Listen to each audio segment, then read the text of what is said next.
चावल उत्पादन के मामले में भारत वर्तमान में नंबर 1 पर है। भारत दुनिया के विभिन्न देशों को चावल का निर्यात करता है और अच्छी बात यह है कि भारत इस समय दुनिया का सबसे बड़ा चावल निर्यातक होने के साथ ही चावल का सबसे बड़ा उत्पादक देश भी है।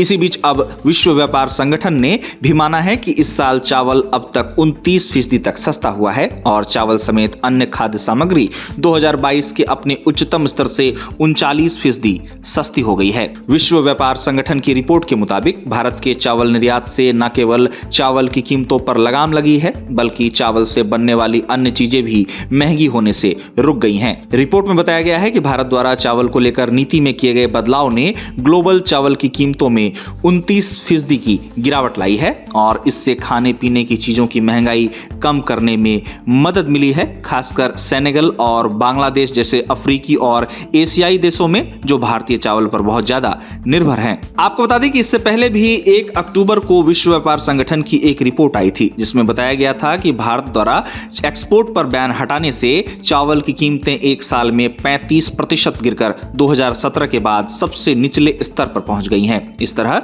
3 साल की भारी उतार चढ़ाव के बाद मार्केट में चावल की सप्लाई बहुत ज्यादा हो गई, जिससे कीमतें गिर रही हैं। बताया गया कि इससे ग्लोबल प्रोड्यूसर और इंपोर्टर्स का बैलेंस थोड़ा प्रभावित भी हुआ है। बात अगर भारत के चावल निर्यात को लेकर लगाए गए प्रतिबंध की करें तो भारत ने 2022 में बढ़ती कीमतों को कंट्रोल करने के लिए अपने चावल के एक्सपोर्ट पर रोक लगा दी थी। उस समय दरअसल वैश्विक स्तर पर चावल की कीमतों में मुख्य बढ़ोतरी का कारण चरम पर चल रहा रूस यूक्रेन युद्ध था। वहीं भारत द्वारा निर्यात फिर से शुरू करने और एशिया में उत्पादन के बढ़ने से एक साल के अंदर कीमतों में 35% की गिरावट देखी गई। गौरतलब है कि भारत के पास वर्तमान में चावल का भरपूर स्टॉक है। भारत सरकार द्वारा बाजार में सरप्लस अनाज की रिकॉर्ड बिक्री के बावजूद सरकार का सेंट्रल पूल चावल स्टॉक लगातार बढ़ रहा है। आपको बता दें कि मौजूदा central pool stock 44 million ton से ज्यादा है, जो 1 अक्टूबर के लिए 10.25 मिलियन टन के बफर से 3 गुना अधिक है।